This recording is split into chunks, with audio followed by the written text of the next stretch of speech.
Hey everybody, welcome back to the Clem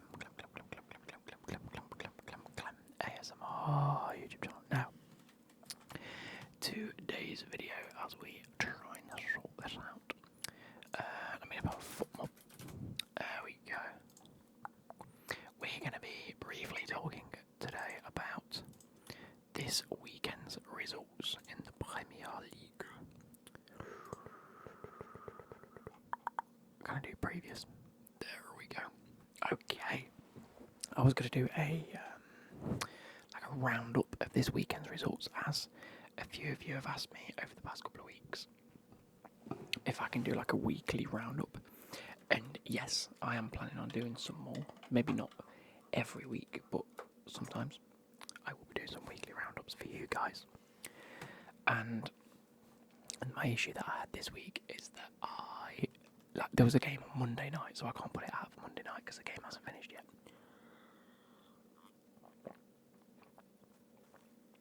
So for this week, we got it on a Wednesday, but it is what it is. How are you guys liking the beard, by the way? I've just decided to throw caution to the wind, and whilst my hair's growing, I'll grow this as well, even as it looks completely scraggly. We'll just get through it. We'll get through it. It's this bit that's really causing me issues at the moment. Anyway, we are going to start with the Brighton Hove Albion against Leeds. Leeds with a few chances in the first half, but a pretty monumental victory for Brighton. Welbeck in the 11th minute, Gomez in the 64th and 70th minute to make it 3-0 at full time. Possession was 50-50. Obviously, Brighton doing way more with it. Any stats? I'll find stats, there we go. So, Brighton 7 shots on target from a total of 14 shots, compared to Leeds is 2 shots on target with 5 total shots, so just more domination there. Big chances, 3 for Brighton, 1 for Leeds. And much bigger. Leeds only had a 0.5 XG, whereas Brighton had 3.07, which is, again, shows that 3.07 and they scored 3. That's pretty fair, isn't it? I'm not a big XG believer, to be honest. I believe it's an indication of a good game. It's like, have you ever seen that clip where it goes XG? It's like a bikini. What it shows you is pretty nice, but what it doesn't show you is just as nice. Anyway, for mob ratings, Bart for Bruggen with an 8.3, Max Pfeiffer with an 8.1, but coming in top is Diego Gomez with a 9.3, played 81 minutes, 2 goals. Absolutely fantastic. Looking like another one of them Brighton players that just look good, look absolutely solid, and will, in a season or two, make a big money move probably. But yeah, Brighton Hove Albion 3, Leeds United 0. Let's take a look at the next game, Arsenal Burnley. This is one that I did watch. 2-0 to Arsenal against Burnley. Gyökeres in the 14th minute and Rice in the 35th minute. Again, another one of those games where Arsenal just dominated. They were absolutely solid. There was maybe a few chances in the second half, mainly for Burnley. I think Arsenal scoring early on in the game and then just sitting back for the rest of the game, really. Their second half was just a solid performance of just read the result out. Burnley with one or 2 chances. It says total shots 3 in the game, which I think says everything. It is what it is. It was 2 goals from set pieces, wasn't it? If I'm not mistaken. Yeah, it says Gyökeres header, Declan Rice header. So yeah, it's going to be 2 set pieces there. Set piece FC I did see was trending as well.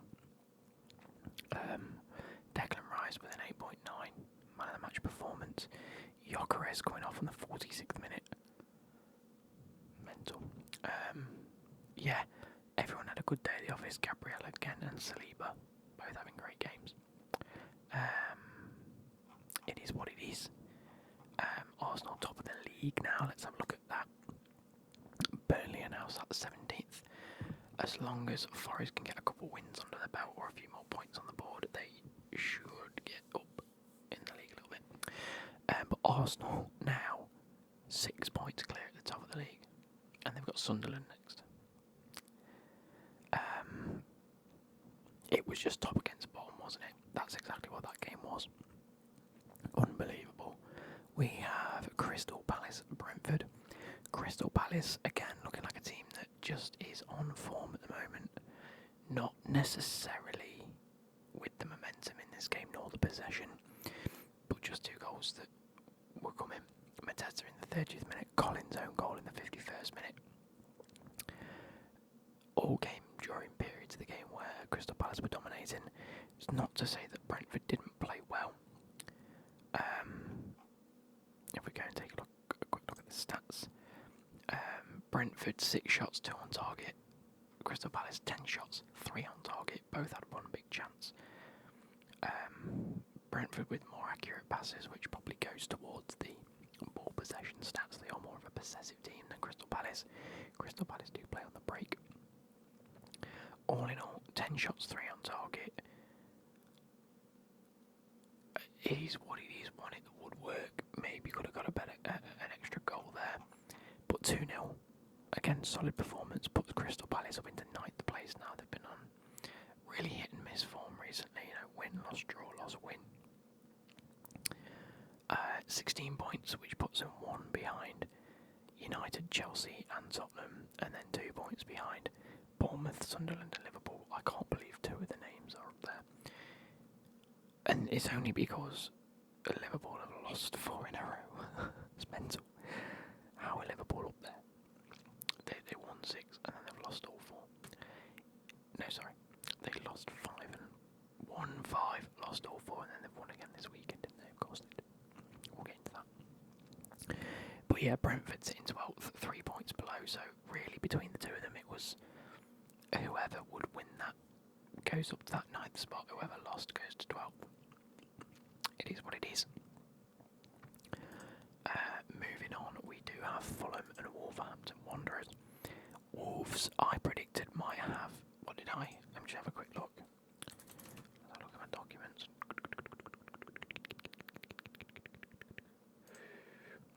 I had Wolves to be relegated, to be fair. I also had Leicester City. Let's change that to Burnley.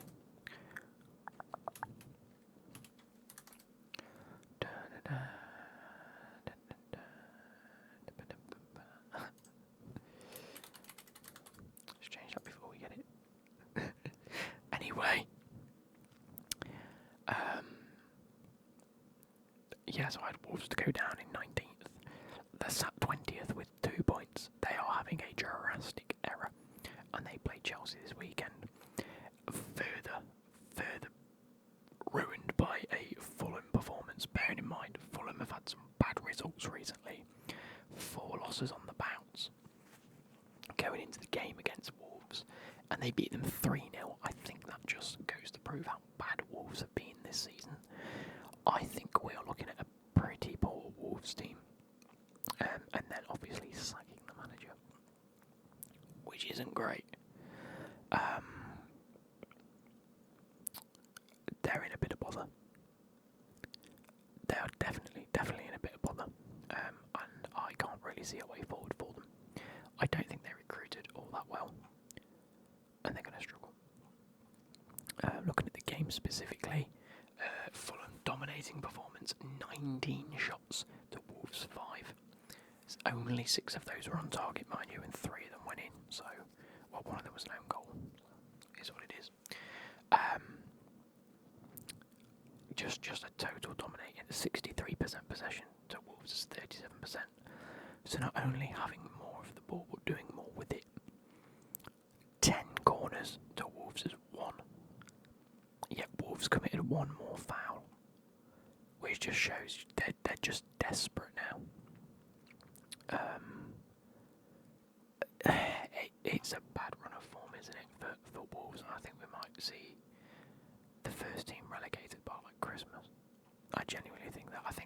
there's enough quality at the bottom of the table in the likes of West Ham and Forest and Fulham.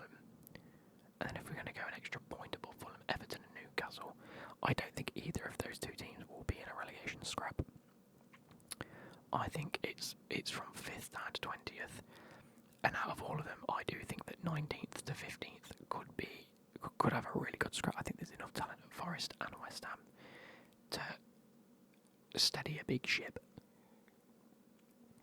I think Burnley and Leeds being down there just pays dividends to the fact that Burnley and Leeds are the promoted sides, but I think Fulham might survive as long as they keep build a bit of momentum. But the fact that West Ham and Forest should do better and can do better says a lot. It just leaves Wolves in the absolute shit. Moving on, we have Man United and Nottingham Forest. Again, game that I watched. Game started, Man United flew out of the blocks. They were absolutely dominating in the first half, completely dominating in the first half. Can I see first half stats? Is that a thing? Yeah, first half stats. There we go. So 5 shots, 2 on target, 56% possession. Although to be fair, it says Forest had 7 shots.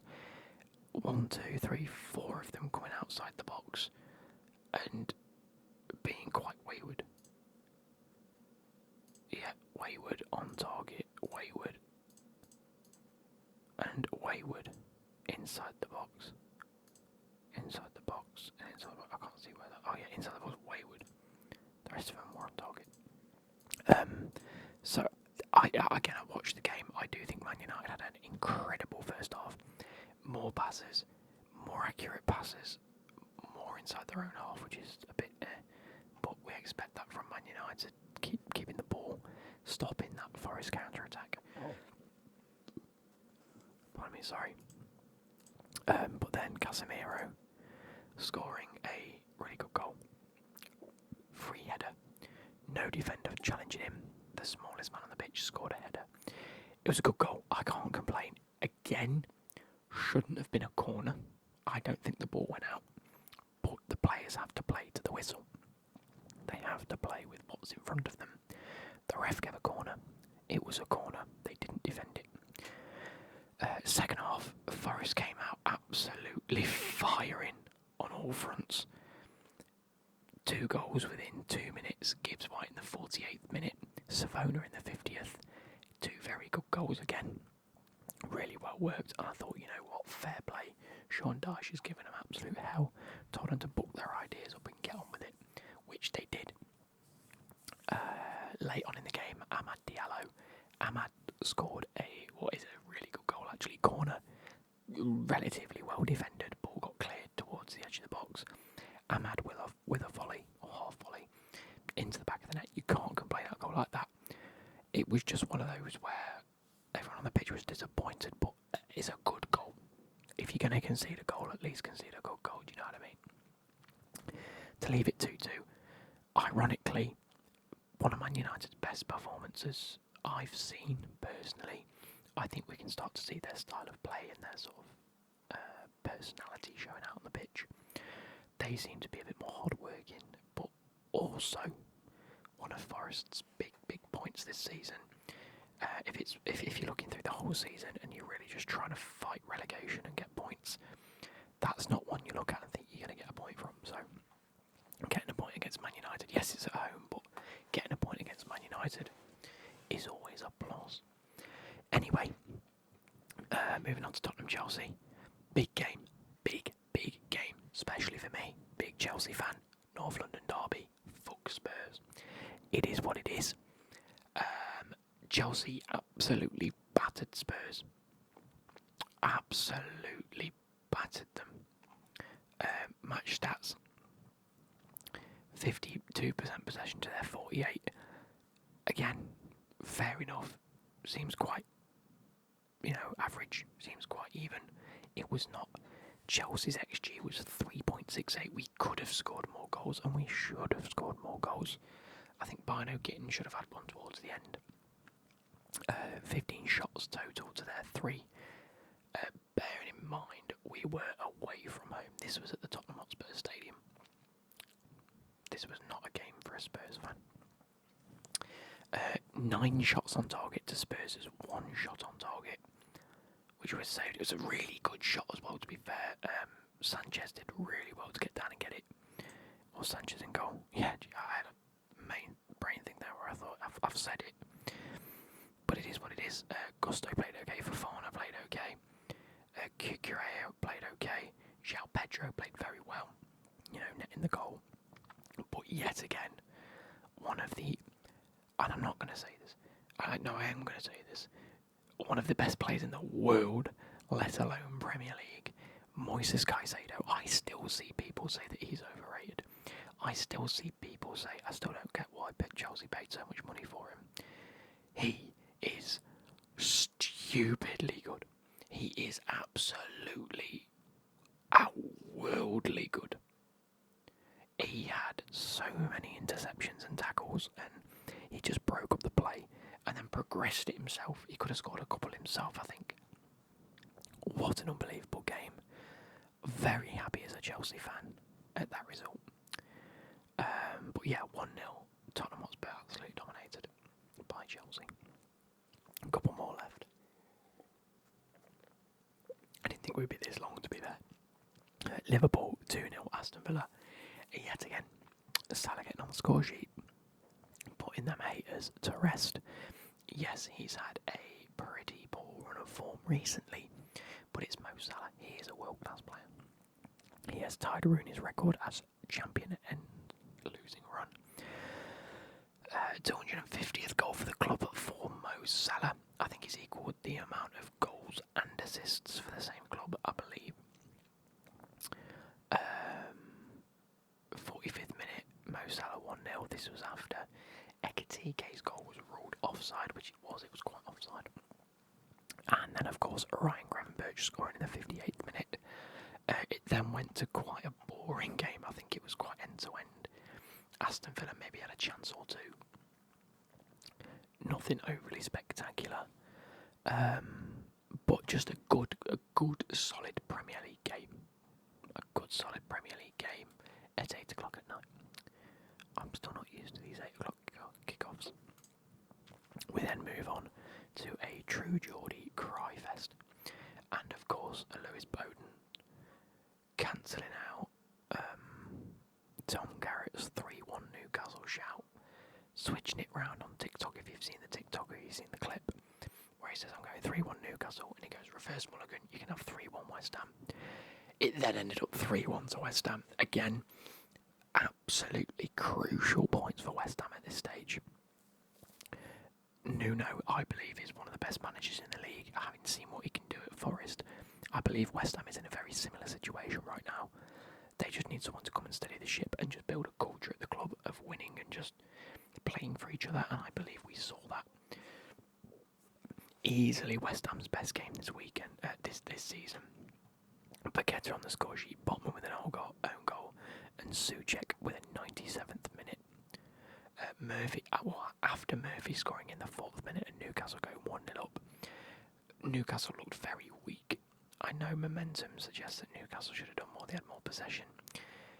They didn't have as many shots, they didn't have as many big chances. Let me look at the stats. 4 shots on target to West Ham's 9.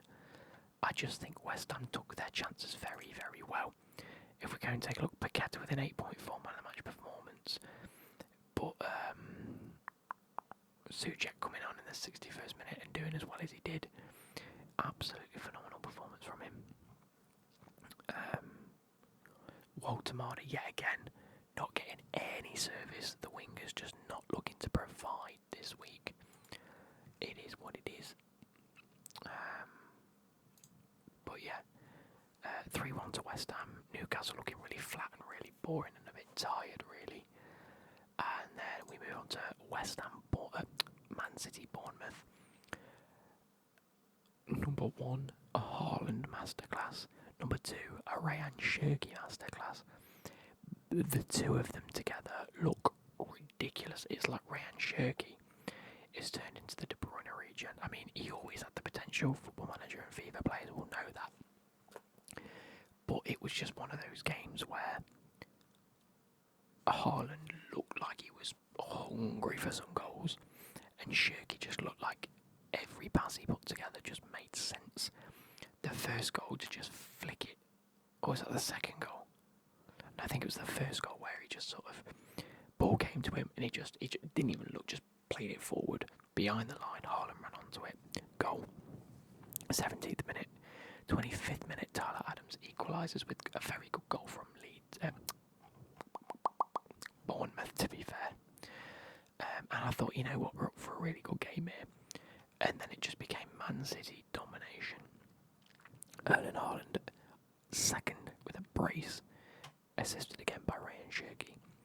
And then in the 60th minute, so into the second half, Nico O'Reilly assisted by Phil Foden. Haaland with a 9.1 performance, Shirky with an 8.6. The two of them together, absolutely phenomenal. And definitely couldn't complain at that. If you're a Man City fan, that was probably one of your better games this season, I think.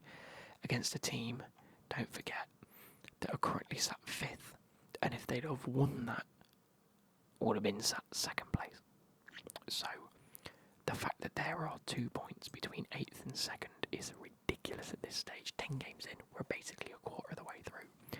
And the fact that there's 2 points, in fact that there's 3 points between Crystal Palace in 9th and 2nd place, there's all to play for still, all to play for. Many a team have dropped games. I think Liverpool are going to continue to lose some games as well. They've lost the most out of the whole of the top 10. Wowza. Moving on to the last game, which was last night, Sunderland-Everton. Everton starting the game unbelievably well. Absolutely unbelievably well. Kiliman Ndiaye, is that his name? Kiliman Ndiaye? Iliman. I thought it was Kiliman. Anyway, Iliman Ndiaye. With just an incredible goal, picks up the ball, makes his way through 3 players. Nice tidy finish. Happy days. And I'm thinking this is the Everton of a couple of weeks ago, where they just looked like they were up for everything. Again, a few more chances later, and they could have scored a second and third. We then go on to Sunderland waking up and having all the momentum in the game.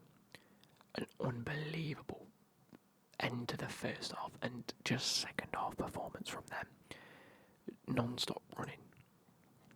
Just give you running stats. What if it tells you, like... No, it doesn't tell you the running stats. I wished it did. Defence. Dribble pass, non-goal, attacking. No, anyway, top stats. Granit Xhaka. Yet again proven why he's now the club captain. Or not the club captain, but what is the captain. I think him and Enzo Lefebvre, and I think I might have said this in my transfer roundup video, are some of the shrewdest bits of business that any club's done this season so far. I think Enzo Lefebvre can and will be a really good footballer. How old is he now? I've got in my head that he's like 25. Enzo Lefebvre. He's 25. Still got a number of years ahead of him coming into his own. Incredible. Under the guidance of a player like Granit Xhaka, who is 33, ageing, definitely getting towards the end of his career, but is still a ridiculously solid midfielder, especially for a club like Sunderland. They managed to claw it back with Granit Xhaka in the 46th minute, start of the second half. Picks up the ball, great goal at the edge of the box. Really, really nice, really tidy. And yeah, just some really good performances all round. Again, Grealish played well. Barry missed a blatant opportunity. He should have scored, but it is what it is. Again, Tarkowski with an own goal. It's actually gone to Xhaka, to be fair. It was, Pickford would have saved it, but, Tarkowski stuck out a leg and it clipped it and went in. So yeah, that brings us to the end of this video. I hope you guys have enjoyed this transfer roundup.